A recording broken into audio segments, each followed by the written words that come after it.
This is the Big O Show. This is the Big O Show. There he is, the man, the myth, the legend. That is Omar Kelly. How you feeling, baby? You feeling good? Yeah, man, I'm good. Can't complain. Trying to get the light situation a little bit right up in here. You're pretty good now. You're good. All right, cool. You're good. You're good. You're good. Yeah. You look good, bro. It's nice and clear. We can see you perfectly. We can see clearly now. Omar's on. There we go. What's All right, man. Defense was on today. Yeah, I mean, the first week they've been doing a lot of vanilla looks. So, I mean, not that that's not expected. I mean, now you'll get to see what happens to Tua and the offensive line when they're blitzing. I didn't think the offensive line did a great job today, but it was better than what I've seen in the past. So right. We'll see. Yeah, no, but I mean, listen, the good thing is both are having success. You've covered a lot of these things where the defense is constantly dominating and the offense never looks good. Correct. And that's the good thing. But I will tell you this, Omar, and this is not just a Dolphin thing, because obviously we haven't seen this with the Dolphins in forever. And these guys are still in a different gear, I'll tell you, than the other two guys I'm about to say in Clayton and Duper.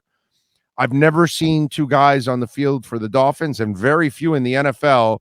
I can go back to maybe Torrey Holt and Isaac Bruce, guys that can change direction at top speeds.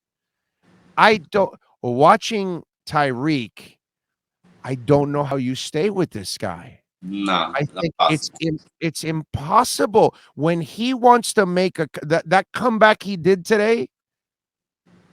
You can't cover that, dude. No one can cover that. How do you react to those split-second cuts that these guys can make? They are going to just enhance this entire offense with that. I don't know if it's fair to say these guys, because I can honestly tell you I haven't seen Jalen Waddle do what Tyreek Hill does on a regular, consistent basis. There might be flashes. Of course not, but you still saw him last year where you couldn't cover him on a short situation. Bro, he was a slot receiver. He's out there running option routes. Like, it's still difficult. With Omar. His speed, he was a volume guy, and I'm not downplaying what he did, because he was a primary weapon on mediocre offense with no protection. So what he did was significant, but let's not act like he was out there balling, like destroying people. Omar, he's the only guy on the field, and you knew he was getting the ball, and you still couldn't stop it. I said that. At any point did he look like Chase? Omar, that's the definition. That's the definition of balling. Let me ask you this question: at any point in his rookie season, did he look like Jamar Chase? Does he have the other two receivers Jamar Chase has on the field? That's not the question that I asked. No. That does count. Don't give me that shit. That does count. They had the best receiving core in the NFL. They have 3 guys on that team, and they have some offensive linemen, something Miami didn't even have one of last year. Cincinnati? Yeah, they had at least one guy that they drafted. They had a crap line too. They had the second, the third, fourth worst line in the NFL. But besides the point, I'm just asking you. Wait, listen. They have a running back that got 1,300 yards and 13 touchdowns or 12 touchdowns. Miami didn't have that. Correct. So when you have that, linebackers are worried. When you don't, linebackers aren't concerned. We cannot compare the Bengals offense to the Dolphin offense when they had a superior wide receiving core and a badass running back. Because, as you just said, not a great offensive line, yet somehow or another he scores 12, 13 touchdowns and 1,200 yards. That's a bad motherfucker. That's a bad mofo. You're turning this into a Jalen Waddle diss session, and it's not. No, you dissed him, not me. You dissed him. You said he wasn't balling. He does not look like Jalen Waddle. But when you're the only guy on the team, and you know you're getting, and everybody knows the ball is going to you, that's balling. That's balling. Okay. All right. Ricky Williams rushed for 1,800 we yards. disagree. Ricky Williams, Did you 1,800 yards. Did That's you balling. not know Ricky Williams was getting the ball, Omar? That's balling. There's nobody in the NFL who's going to sit there and tell you, oh, Jalen Waddle is a top 10, top 15 receiver in the league. Well, because he was balling. Well, my brother, if you put him on an offense with a whole bunch of other players that are really good, then he'll be even better, my man. Jalen Waddle's a really good player. He's going to have a really good season. He's going to get single covered. He's going to be dynamic. He's going to be balling. I just think, did you freeze? Oh, he froze. Oh, there you go. There, he's unfrozen. But let's philosophically, just X's and O's, since you like to do the X's and Omar stuff, okay?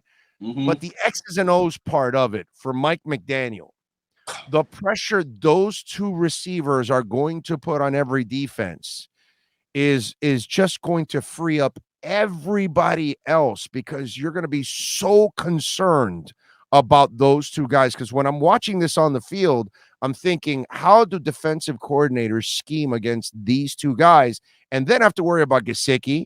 And then you got a Cedric Wilson, who I think is going to have a nice year here as a big slot guy. The Zukama kid's looking good. And then you've got all this speed coming out of the backfield that can catch the ball.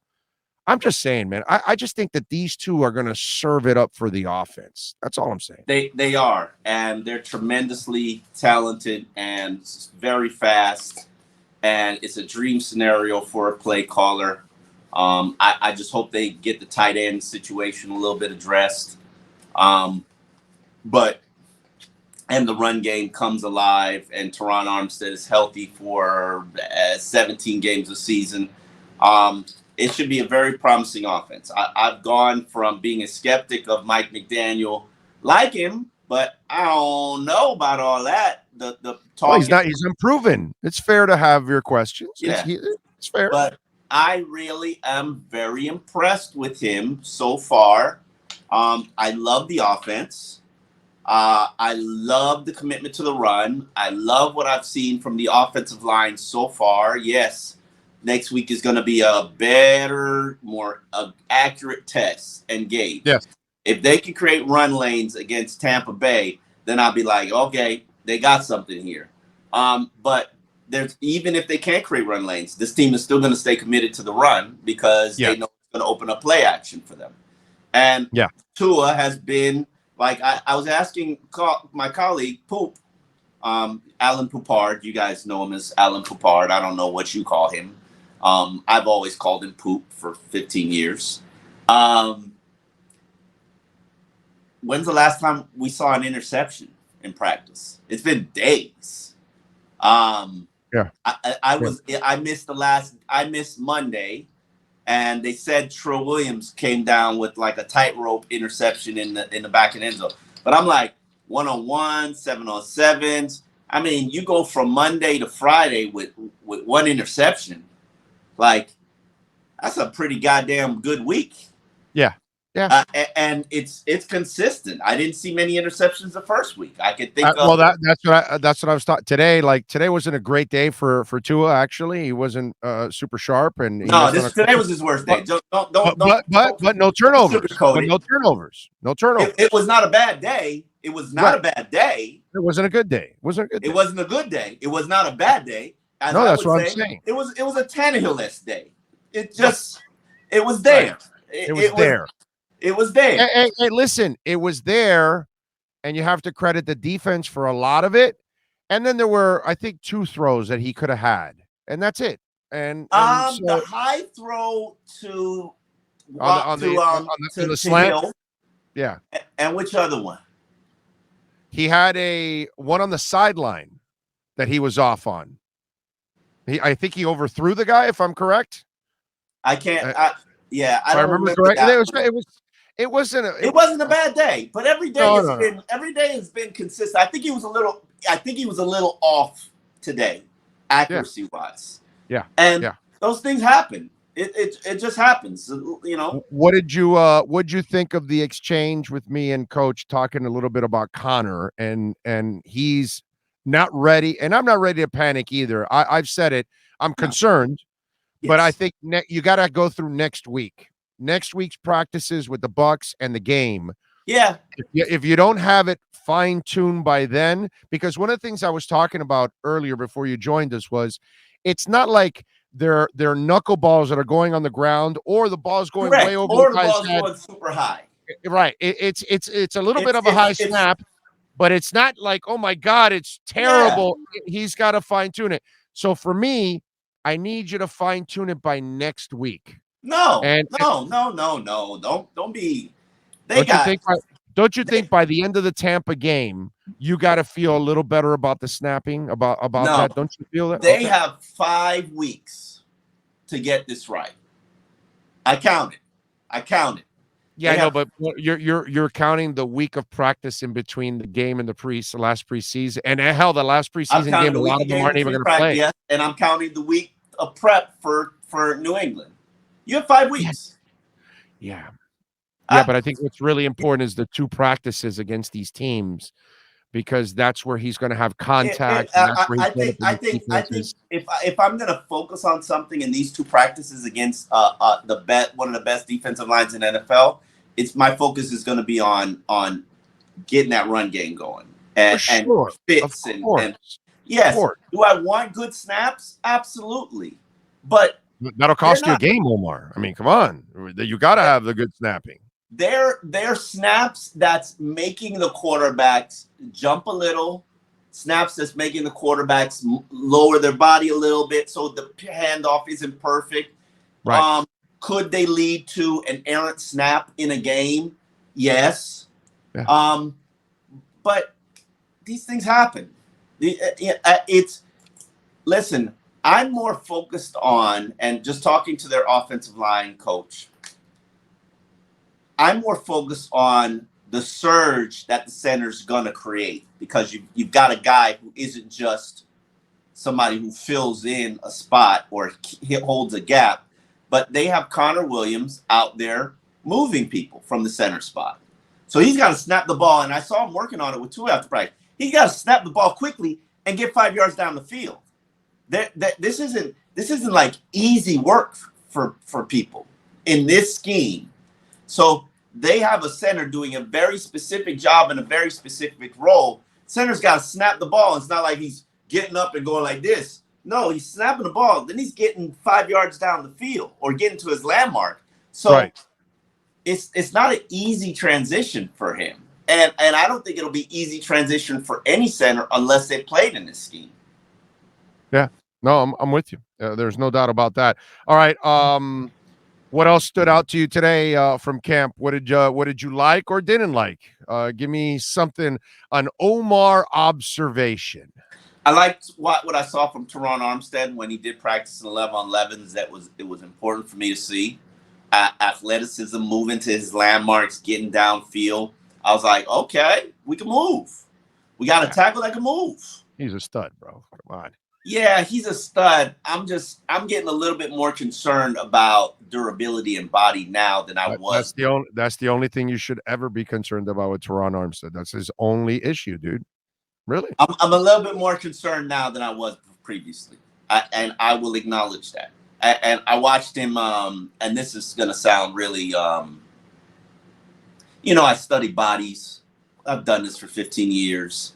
And Teron Armstead, muscular up top, he looks like me in the gym. Stick legs. Troy Drayton? Probably, yeah. Remember Troy Drayton? And Troy was a big guy, and then he had little calves. Yeah, it's like big, and then skinny legs. And I was like, wow, that body, I wanted to take a picture. Remember David Boston?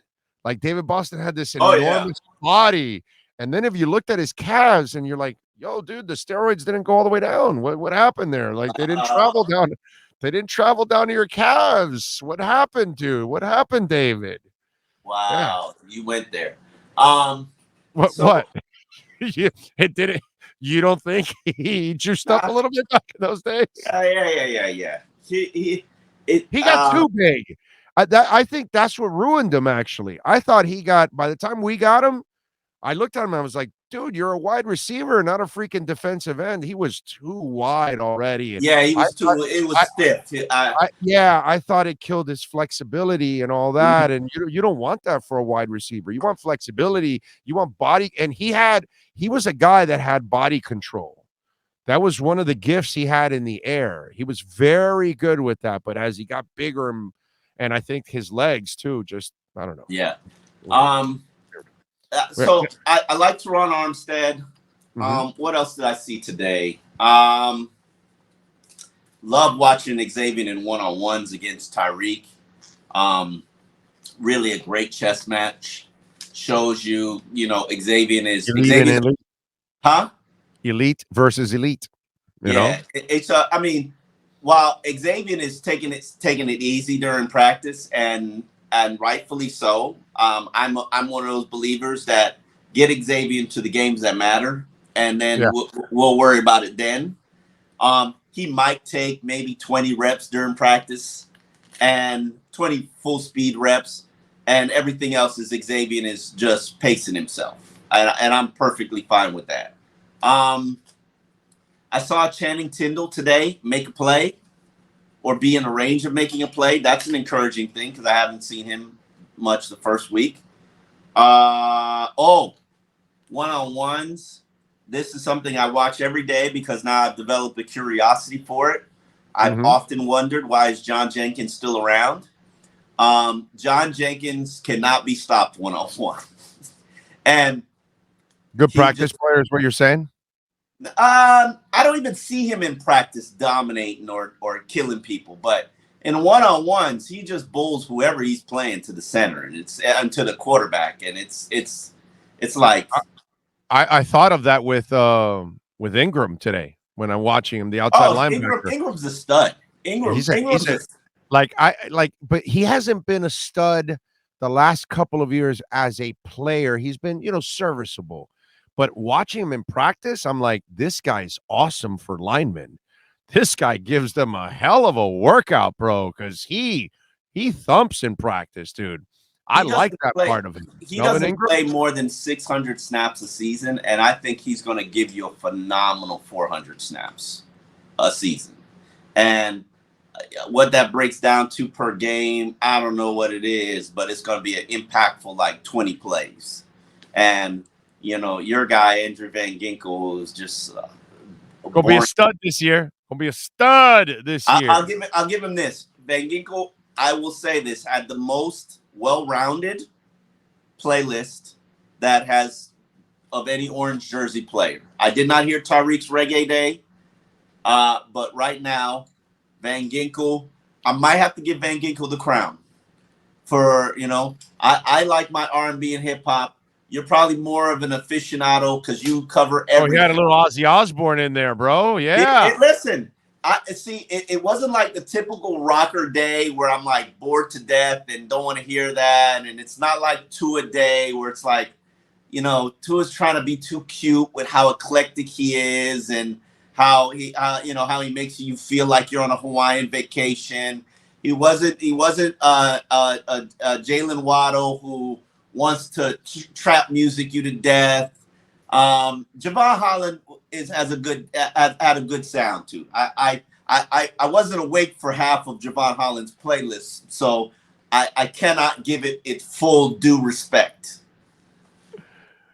That is awesome. All right, what are you working on? Oh, by the way, one more thing. Let me see if I trip you out with this. After 1 week of going at camp, not that either guy has arrived, so please, none of you mistaken me on this. I might be slightly more concerned about Liam Eichenberg than Austin Jackson. No. I think from the practices I've been, he makes less mistakes than Eichenberg.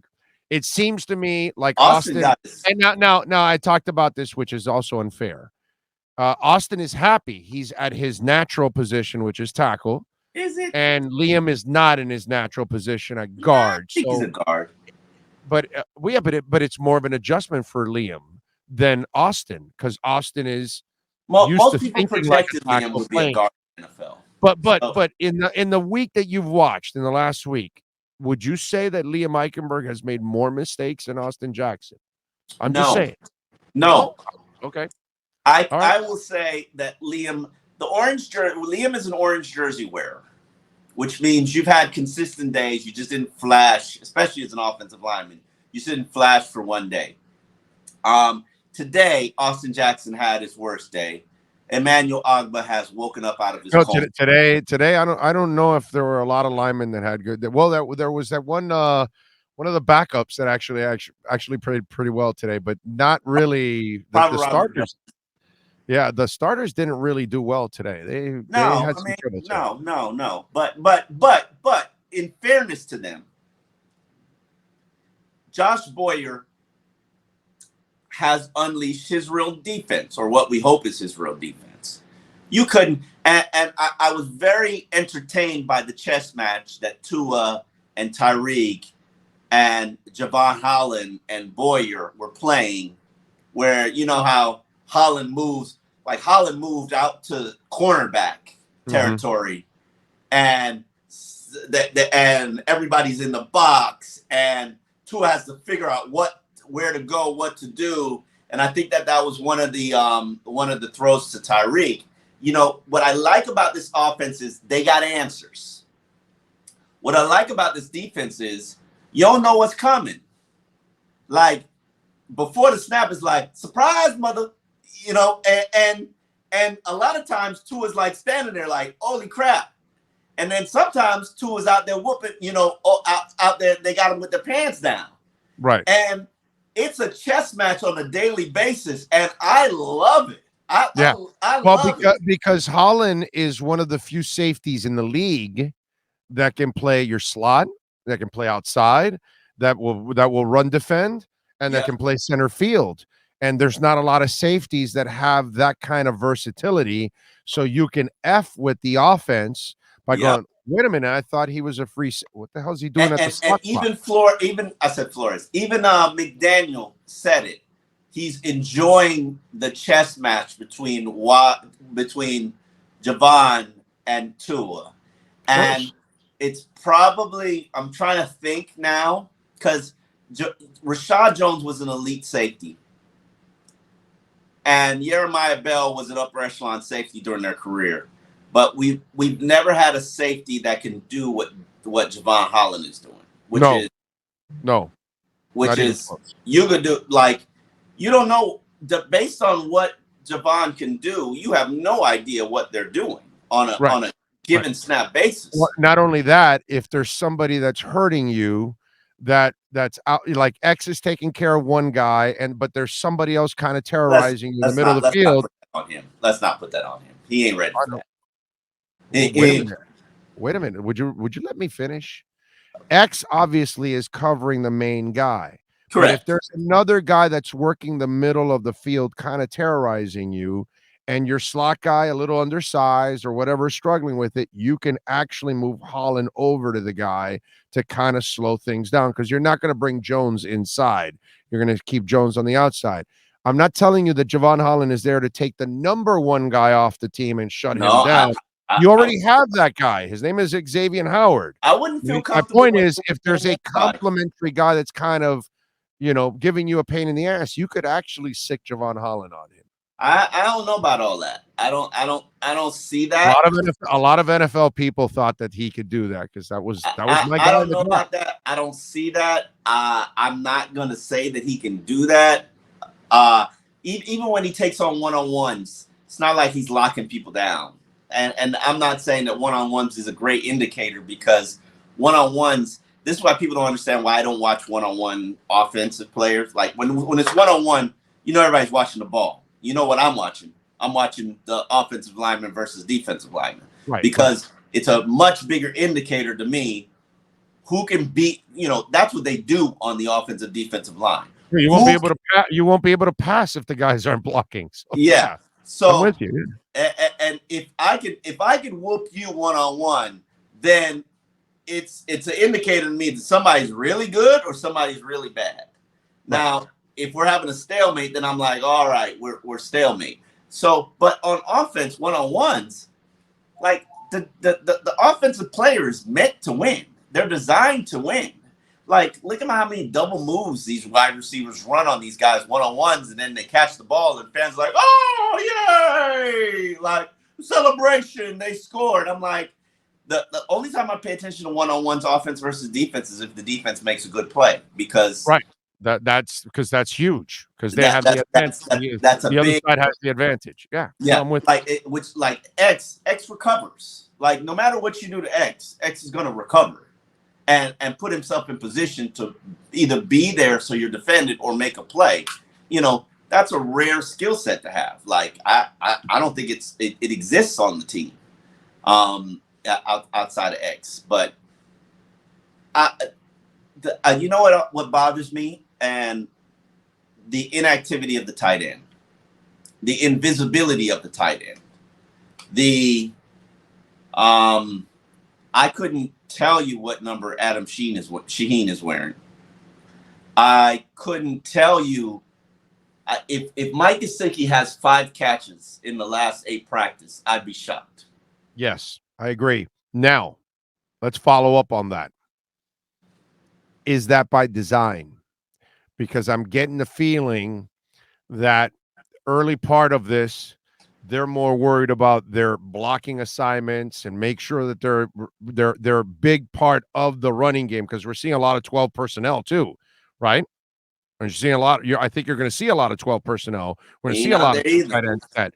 And so I think they're more worried about that part of it, because one, how in the I was going to talk about this, so this is going to take a little sauce away from one of the segments I was going to do, but Gesicki has the opportunity of a lifetime, because he has a chance to make a lot of money next year, no matter where he goes. Mm-hmm. But somehow or another, if he can figure out how to block, he'll become that much more valuable, not just to Miami. Anyone in the league is going to say, holy shit, Mike Gesicki can block, so he can catch and block. Oh, yeah, we're going to sign him. So he has a great opportunity to pick up that other part of his game, if it's in him, if he can get it done or whatever. But I think in their eyes, they need to find out whether he can block, and they got to try to make him a blocker. And if they don't make him a blocker, if they can't make him a serviceable blocker by trading deadline, well, guess what? You know that 3rd round pick you lost? Well, you might go out and try to get it back now by trading him to a contender, somebody that needs something, in the deadline or something like that. So my point is that I wonder if it's more by design early on, that they want to really get these guys engulfed in the running game. And I don't know if you saw Poop today. He wrote an article about whether Durham Smythe could end up becoming the number 1 tight end on the team. And the way he's kind of explaining it, you never know. It's true, because he is the blocker, and he's turned himself into a serviceable pass catcher. Now, is he going to be Kittle or anything like that? Of course not. Is he going to be Gesicki as a pass catcher? Of course not. But because you can help out in the blocking, well, okay, now you can keep my defenses off balance, because they don't know if I'm going to throw to you or you're actually going to block. But if I throw Gesicki in there, you know what I'm doing. And so, which is what I've been complaining to you about for 2 years. I get that, Omar, but when you have an offense that doesn't require it, you can live with Gesicki, like plenty of other tight ends in this league that don't block. But now you've got an offense that it is required to do it. So that's why I ask you: do you think it's because they're throwing so few passes? It has to be by design, my brother. Right? It has to be by design. I don't disagree with you. But then why the heck did Tanner Connor have the practice of the day on Wednesday? And who the hell is Tanner Connor? Right. And why wasn't Mike Gesicki in those plays and in that situation? And maybe they're not comfortable with the blocking of Mike Gesicki in that play. But this is a former wide receiver. Huh? This is a former. What? Here's my thing. If you're not going to have, okay, and I hate that this conversation, I know this conversation is going to be dissected to death, as they always are. But if you're not going to have Mike Gesicki out there with the starters, and he's not part of the 11 package or the 12 package, and I don't argue against that, because You know what my issue is with Mike. When you put him on the field, what are you doing? You're passing. Yeah. And this offense, you cannot telegraph what you're doing before the play. And blocking is a priority.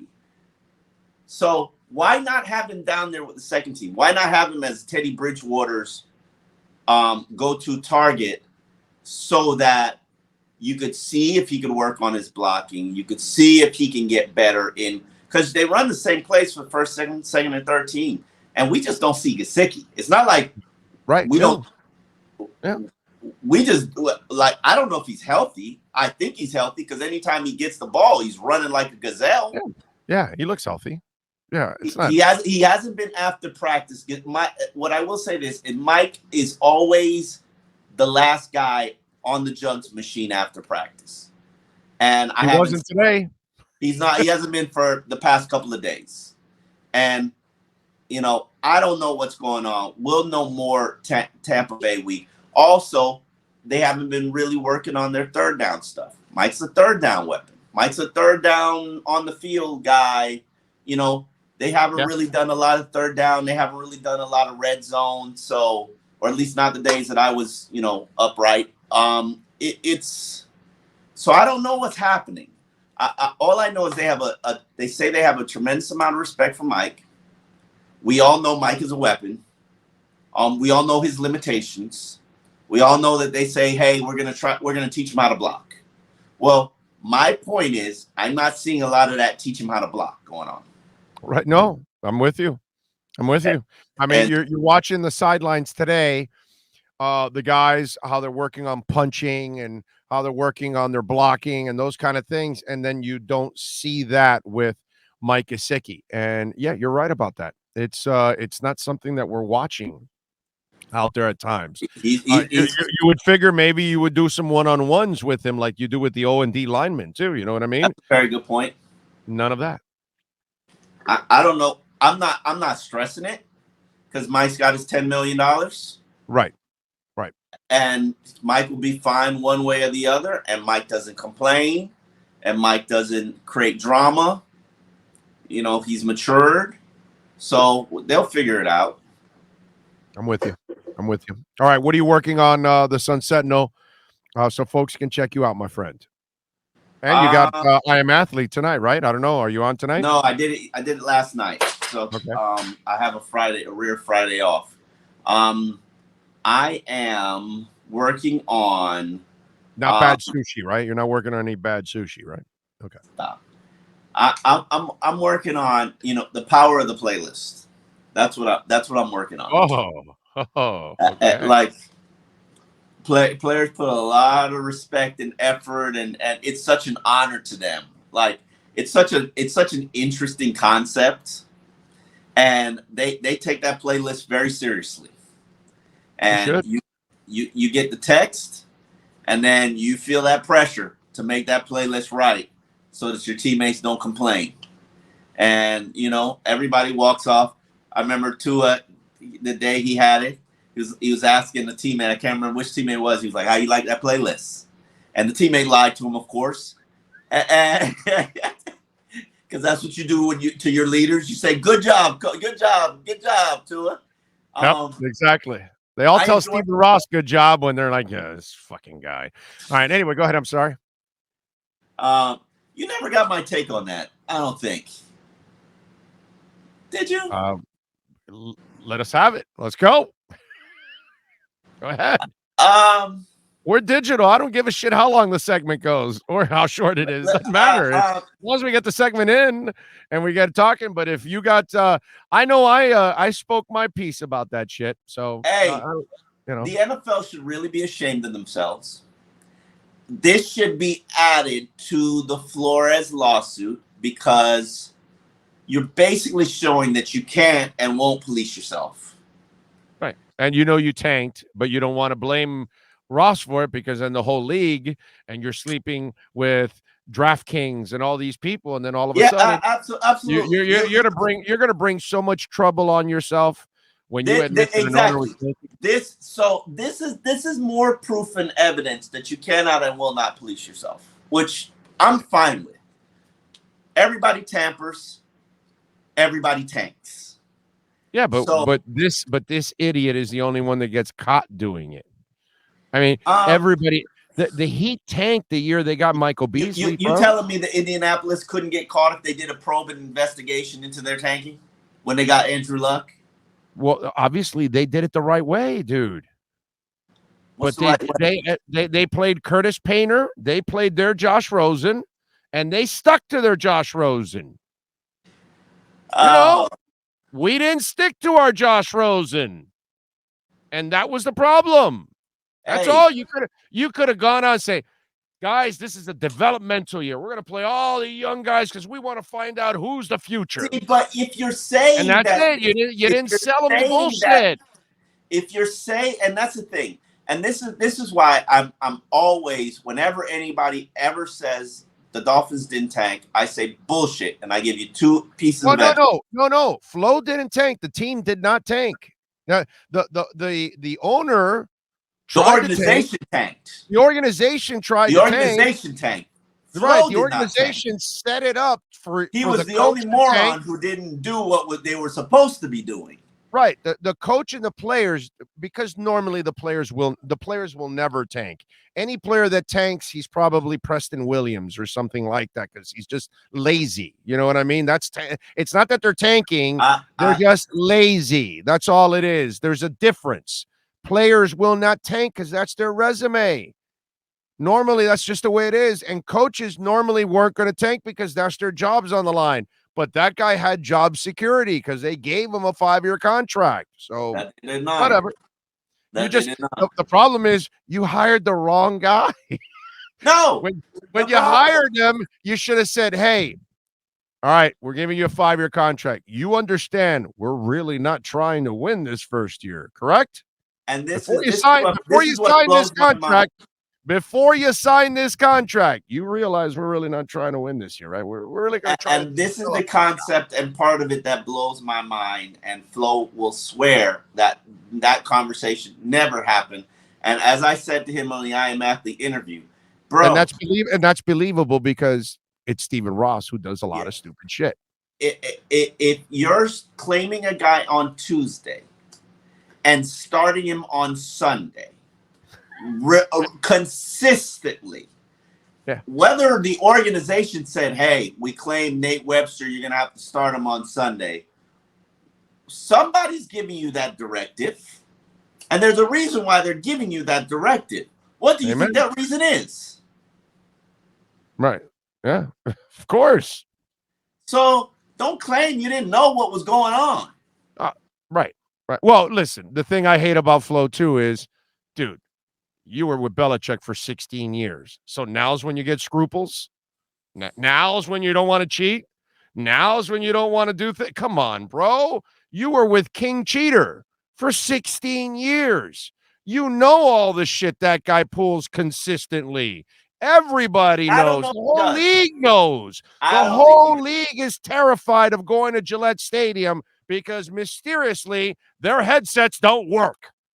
Everybody knows it. It happens to all the teams. Like, yo, what happened? I can't communicate. Oh, fuck. That's right. We're in Gillette Stadium. I mean, everybody knows it, bro. So all of a sudden now you got scruples. If you're doing shenanigans, you're doing it at the top level, and you don't tell everybody about your shenanigans. Yeah, exactly it. You're right. I don't. You know what? And I love Barry, right? But I'll disagree with him, and I'll tell him. And his article where he went out on Flo, I'm sorry, dude. I don't blame Flo for a goddamn thing on all of this. You blame the owner. The owner is the one that always puts himself in this position. That's it. There's no one else. Do not blame anybody except Stephen Ross and Bruce Beal. Those are the two guys that deserve the entire blame for everything. Why the hell do you hire Chris Greer when all you're going to do is try to screw him over and go above him? Because he's not the one that wants Brady. He's not the one that wants Sean Payton so he can lose his power. He's not the guy that wants Watson. No, it's Flo and then the two owners playing general manager. So what the hell do you hire Marvin Allen and Reggie McKenzie so they can do their damn job? I think you're wrong on that on a certain level, but I'm not going to go into that because I would like to enjoy my final week without people telling me that telling me their agenda or that they didn't do anything. I just want to have a peaceful final week. Here's the thing that I disagree with you on. If Stephen Ross had at any point convinced Tom Brady to become part of the Dolphins organization, whether it be owner, GM, quarterback, South Florida would have celebrated. Sure, Maybe not true. And if I win the Powerball, yeah, I'm going to be happy too. And if I had wheels, I'd be a bicycle. Okay.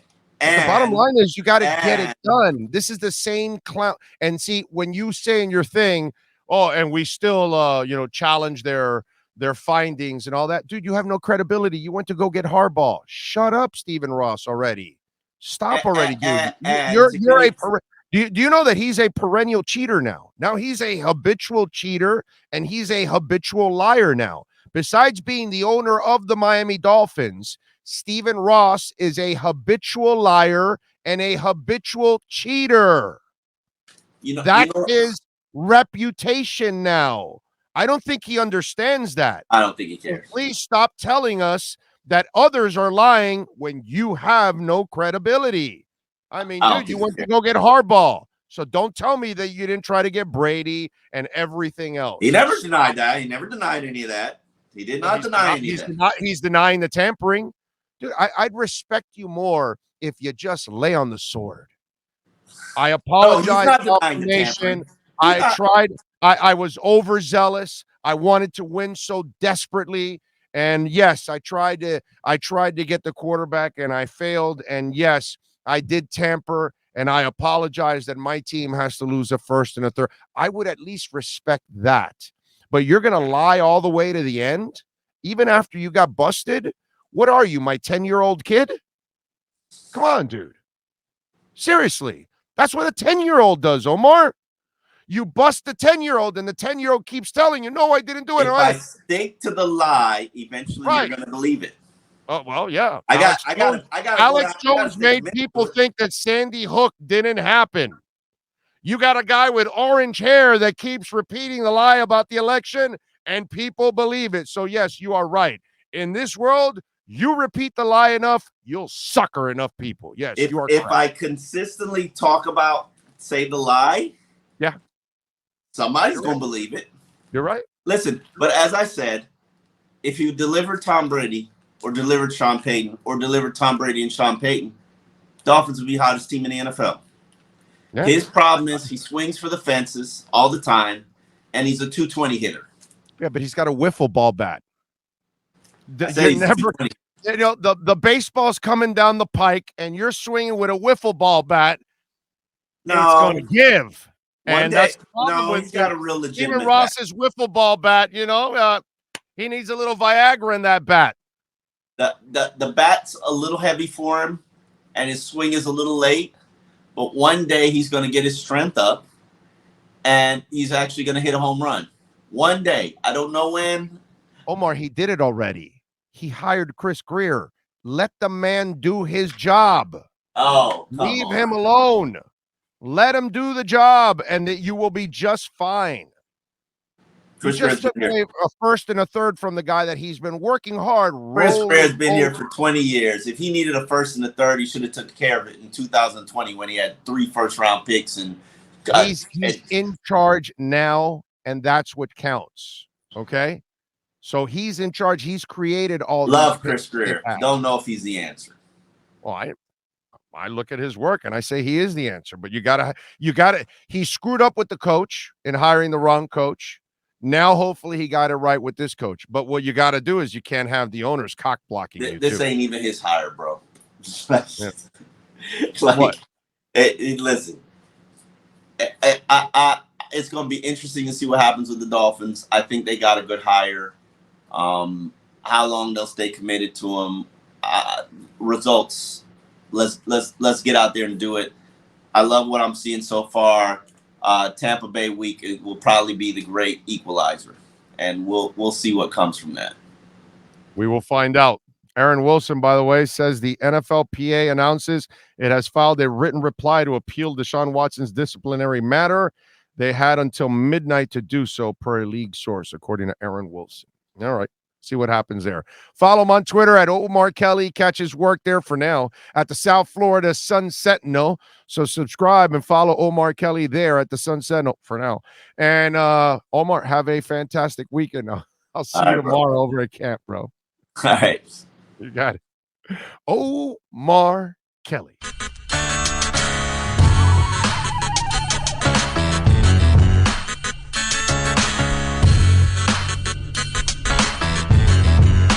This is the Big O Show. This is the Big O Show.